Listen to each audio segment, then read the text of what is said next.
Konnichiwa, Японча онлайн курсуна кош келипсиздер. Бүгүн иероглифтерди же болбосо канжилерди үйрөнөбүз. Япон тилинде биз билгендей хирагана, катакана жана канжи менен түзүлгөн. Же болбосо сүйлөм түзүп жатканда ушул үчөөнү колдонобуз. Хирагана деген биз өткөнбүз, эң негизги тамгалар болуп саналат. Катакана дагы ошол эң негизги тамгалар, бирок бул хираганадан айырмаланып, чет жерден келген сөздөр үчүн колдонулат. Канжи болсо иероглифтер бул Кытай тилинен келген. Бирок Кытай тилинен кичине башкачараак болуп саналат жана сүйлөмдө кээде бул хирагана жана канжи мындай аралаштырылып колдонулат. Мисалы, биринчини карап көрөбүз. Хи деген канжи. Хи деген канжи бул күн дегенди билдирет. Күн деген бир күн деген маанинда билдирет. Ошондой эле күн тийип жатат деген сөздө күн деген маанинда билдирет. Бул келип чыгуусу боюнча бул күндүн сүрөтү, биринчиде турган. Бул кичине өзгөрөт дагы, ушундай түрдө болот. Андан кийин дагы кичине өзгөрүүгө дуушар болуп, ушундай түрдө болот. Андан кийин канжиси ушундай түрдө болот. Карап көрсөң, могу биринчи сүрөт менен акыркы сүрөт кичине окшошуп кетет. Андан кийин бул канжилерде күньёми жана оньёми деген эки түрдө окулуусу бар. Күньёми болгондо бул Кытай тилинен келет, бирок япончого өзгөртүлүп окулат. Оньёми болгондо бул Кытай тилинен келген окулушу. Сүйлөмдө болсо экөө тең колдонулат. Биз сүйлөмгө жараша ошол оньёми же күньёми экенин өзүбүз аныкташыбыз керек. Мисалы, бирок күньёми дегенде бул ал сөздүн маанисин билдирет да. Мисалы, буну окуганда хи деп окуйм. Андан кийин бул хи дегенди айтканда эле мен күн жөнүндө айтылып атканын түшүнө алам да. Ничи деп окуганда бул эмне жөнүндө айтылганы жакшы түшүнүксүз болот. Ошондуктан бул сүйлөмдө көбүнчө сүйлөмдүн ортосунда ничи деп колдонулушу мүмкүн. Экинчи канжини карап көрөбүз. Бул цуки деген канжи ай дегенди билдирет, бир ай дегенди. Ошондой эле асмандагы айды дагы түшүндүрөт. Сүрөтү биринчи ушундай түрдө айдын сүрөтү турат, экинчиси кичине өзгөртүлгөн сүрөтү, үчүнчүсү ушундай түрдө болот. Жыйынтыгында ушундай канжи келип чыкты. Бул канжи менен айдын сүрөтү окшош келет. Күньёми дегенде бул цуки, оньёмиси кечи. Биз буну көргөнүбүздө цуки деп окуйбуз, ал эми сүйлөмдүн ортосунда болсо кечи деп окусак. Экөө тең окулат, бирок көбүнчө өзүн көргөнүбүздө цуки деп окуйбуз да. Кийинкиси ки деген канжи. Бул дарак дегенди түшүндүрөт. Сүрөтүнөн да окшош. Биринчиси бул дарактын сүрөтү, андан кийин өзгөртүлгөн формасы, андан да өзгөртүлүп, анан иероглиф келип чыккан. Күньёмиси ки, ал эми оньёмиси моку жана боку деп дагы окулат. Төртүнчү канжибиз яма. Яма деген канжи бул тоо дегенди түшүндүрөт. Тоонун сүрөтү турат. Бул кичине өзгөртүлөт дагы, ушундай формада келет. Андан кийин ушундай формада келет дагы. Иероглифи ушундай формада болот. Чындап эле бул тоодой болуп турат, иероглифи, канжиси. Кийинки канжибиз кава. Кава деген бул дарья дегенди түшүндүрөт. Дарьянын сүрөтү, анан өзгөртүлгөн формасы, андан дагы өзгөртүлөт, анан канжиси келип чыкты. Бул күньёмиси кава, ал эми оньёмиси сен. Бул көбүнчө кава деп гана окулат. Сен деген анча окулбайт. Кийинкиси та деген канжибиз. Бул күрүч талаасы дегенди түшүндүрөт. Бул күрүч талаасы ушундай түрдө болот сүрөтү. Андан кийин өзгөртүлөт, ушундай болот. Анан анын канжиси пайда болду. Күньёмиси та, ал эми оньёмиси ден. Көбүнчөсү та деп гана окулат. Кийинкиси хито. Хито деген адам дегенди түшүндүрөт. Бул адамдын сүрөтү, кичине өзгөртүлгөн формасы, андан кийин өзгөртүлөт дагы, канжиси келип чыкты. Оньёмиси бул жин жана нин деп дагы окулат. Кийинкиси күчи деген канжибиз. Күчи деген ооз дегенди түшүндүрөт. Ооздун сүрөтү турат. Кичине ооздун формасы өзгөртүлгөн. Андан кийин төрт бурчтук болду. Анан күчи деген канжи келип чыкты. Оньёмиси ко. Кийинки канжи күрүма. Бул унаа дегенди түшүндүрөт. Японияда илгерки унаалар ушундай түрдө болгон. Андан кийин өзгөртүлөт дагы ушундай түрдө болот. Андан кийин канжи пайда болду. Бул оньомиси ша деп дагы окулат. Андан кийинки канжыбыз бул кадо же мо. Бул дарбаза дегенди түшүндүрөт. Сыртынан дарбаза болуп турат. Сүрөтү дарбазанын өзгөртүлгөн формасы. Андан кийин ушул мон деген канжы келип чыкты.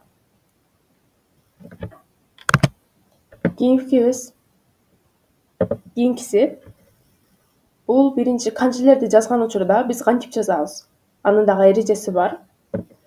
Эгер биз ушундай сызыкты жаза турган болсок, биз канжини жазганда дагы анын эрежелери болот. Биз эгер горизонталдуу түрдө сызыкты жаза турган болсок, анда солдон оңго карай жазылат. Бул жактан бул жакка карай жазса болбойт. Кийинкиси вертикалдуу түрдө жаза турган болсок, анда жогорудан төмөн карай жазылат. Төмөндөн жогору карай жазсак болбойт. Кийинкиси эгер ошондой түрдө горизонталдуу ирети менен жаза турган болсок, биринин астынан бири, биринчи, экинчи, үчүнчү деп жогорудан төмөн карай жазылат. Андан кийин бул вертикалдуу түрдө ирети менен жаза турган болсок, 1, 2, 3 солдон оңго карай жазылат. Кийинкиси эгер квадрат түрүндө канжи жазыла турган болсо, анда ушундай ирети менен жазылышы керек. Мисалы биз ооз деген канжыны өттүк. Ооз деген квадрат түрдө жазылат. Бирок ушинтип жазып койсок болбойт. Мисалы ирети менен 1, 2, анан 3 ушинтип жазышыбыз керек. Анда эмесе канжилерди үйрөнүп көрөбүз. Биз бүгүн 10 канжы өтөбүз. Биринчи канжыбыз бул күн деген канжы. Мааниси, ими деген мааниси бул күн. Ал эми күньомиси бул хи, би, ка. Хи деп окулушу да мүмкүн, би деп окулушу да мүмкүн, же ка деп окулушу да мүмкүн.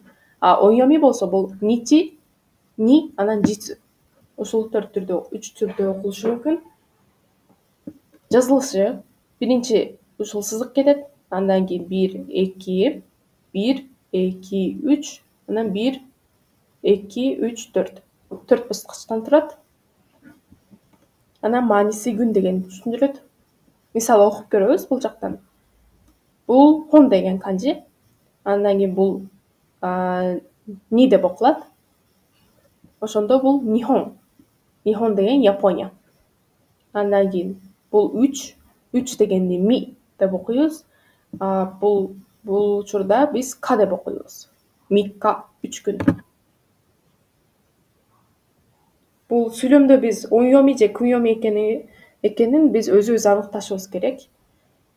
Бул аябай оор, бирок үйрөнүшүбүз керек. Кийинки канжыбыз цуки. Бул ай дегенди түшүндүрөт. Жазылышы боюнча 1, 1, 2, андан кийин 1, 2, 3, 1, 2, 3, 4. 4 баскычтан турат. Бул жактан сүйлөмдө окуп көрөбүз. Бул йоби деген канжы. Бул учурда гетсу деп окулат. Гетсу йоби. Понедельник же дүйшөмбү деген түшүндүрөт. Андан кийин икка гетсу. Икка гетсу деген 1 ай. Кийинки канжыбыз бул дарак деген канжыбыз. Дарак деген ки деп окулат. Оньомиси болсо боку же моку. Жазылышы 1, 2, 3, 4. Мокуйоби, четверг. Андан кийин ки бул дарак. 4-үнчү канжыбыз то деген канжыбыз же яма деп окулат. Жазылышы 1, 2, 3. Мааниси то дегенди билдирет. Ошондой эле бул жактан окуп көрсөк, бул яма деп окулбайт, зан деп окулат бул учурда. Ошондо казан. Андан кийин бул учурда сан деп окулат, Фужисан. Кийинки канжыбыз кава. Кава деген дарыя дегенди түшүндүрөт. 1, 2, 3. 3 баскычтан турат. Окуп көрөбүз. Бул кава. кава боюнча эле окулат. Дарья деген түшүндүрөт. Найру-гава бул Нил дарыясы деген түшүндүрөт.